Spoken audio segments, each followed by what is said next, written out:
एन्काउंटरचे हे fake narrative जनतेमध्ये पसरवण्यासाठीचा जो प्रयत्न सुरू आहे तोही चुकीचा असल्याचं विरोधकांनी म्हटलेलं आहे। कुटुंबियांनी सुद्धा आरोप लावलेला आहे की पैसे देऊन कुणीतरी अक्षय शिंदेला मारलं गेलेलं आहे। आता आपण सरकारची बाजू पाहूया, कारण या प्रकरणावरून सरकार निश्चितपणे अडचणीत आलेलं आहे, कारण प्रकरण हे गंभीर आहे। जे प्रकरण होतं तेही अत्यंत गंभीर होतं आणि ज्या प्रकरणात मुख्य आरोपीला एन्काउंटर करून यमसदनी धाडण्यात आलं तेही प्रकरण अत्यंत संवेदनशील आणि तितकंच गंभीर आणि सनसनाटी आहे। राज्याचे गृहमंत्री देवेंद्र फडणवीस यांनी पोलिसांचं समर्थन केलेलं आहे। ते म्हणतायत पोलिसांनी स्वरक्षणार्थ गोळी झाडली, त्यात चूक काय आहे?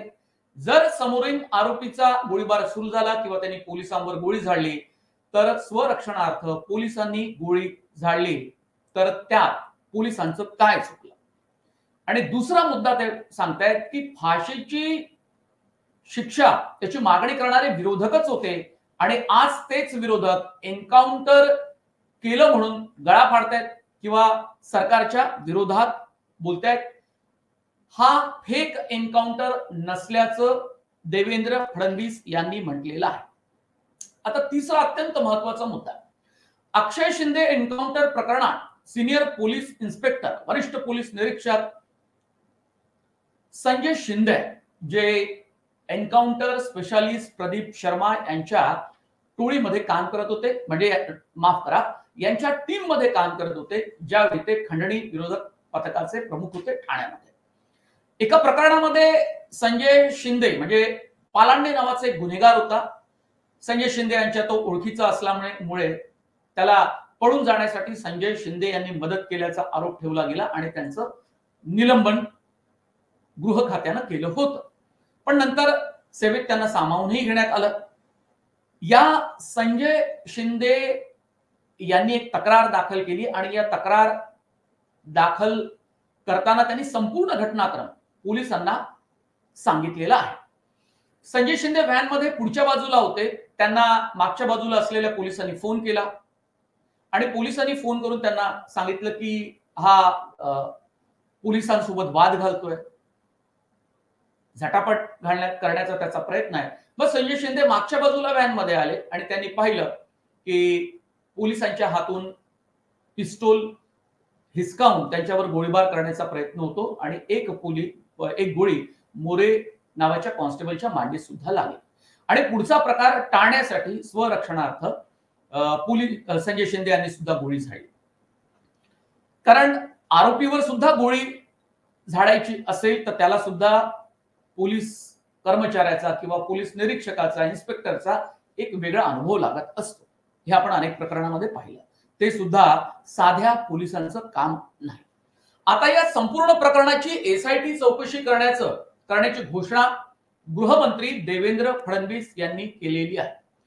पोलिसांच्या या एन्काउंटरची चौकशी राज्याचे पोलीसच करतील म्हणून विरोधकांनी मागणी केली की उच्च न्यायालयाच्या निवृत्त न्यायमूर्ती मार्फत या संपूर्ण प्रकरणाची चौकशी केली गेली पाहिजे अशी विरोधकांची मागणी, पण सत्ताधाऱ्यांनी मात्र एसआयटी चौकशी करण्याचं ठरवलेलं आहे।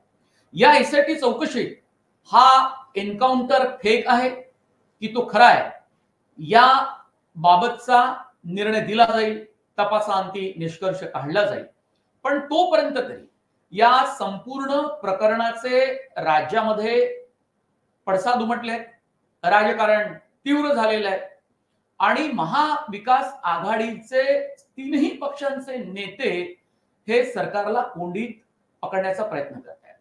त्याला उत्तर देण्याचा प्रयत्न महायुतीचे नेते सुद्धा करतायत। मुख्यमंत्री एकनाथ शिंदे, उपमुख्यमंत्री आणि गृहमंत्री देवेंद्र फडणवीस यांनी सरकारच्या वतीनं जे काही सांगायचं ते सांगून टाकलेलं आहे आणि त्यानंतर युतीच्या आणि आघाडीच्या नेत्यांचे एकमेकांवर वार सुरू आहे।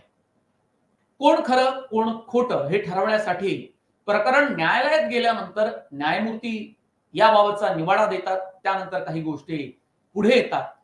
आरोप प्रत्यारोपातून जनतेच्या हातात तसं काही लागणार नाहीच।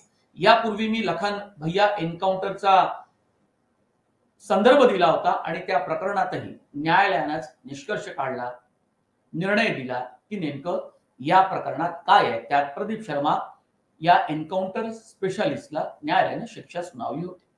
त्यामुळे एन्काउंटर असो किंवा कस्टडीतले आरोपी असो, कस्टडीत होणारा मृत्यू असो, हे कायम संशयाच्या भोवऱ्यात असतात. पण पोलीस नेमके कुठे चुकले हे मात्र आरोप प्रत्यारोप करून आपल्याला अजिबात समजू शकणार नाही. हे प्रकरण जेव्हा एसआयटी कडून त्याचा तपास केला जाईल तेव्हा एसआयटी सांगू शकेल. पण या प्रकरणात न्यायालयामध्ये मात्र हे प्रकरण प्रविष्ट आहे. त्यामुळे ते न्यायालय जेव्हा जाईल तेव्हा त्याचा रिपोर्टही एसआयटीचा मागवला जाईल, कारण मुख्य आरोपीच आता या संपूर्ण प्रकरणात अस्तित्वात नाही, त्याचा मृत्यू झालेला आहे. आणि त्यामुळे मुख्य म्हणजे निवृत्त न्यायमूर्तींनी याची चौकशी करावी अशी जी काही मागणी विरोधकांनी केली आहे ती तर काही पूर्ण होऊ शकली नाही. त्यामुळे तो एक भाग या प्रकरणातून वेगळा झाला. आता एसआयटीलाच याचा तपास करायचा आहे.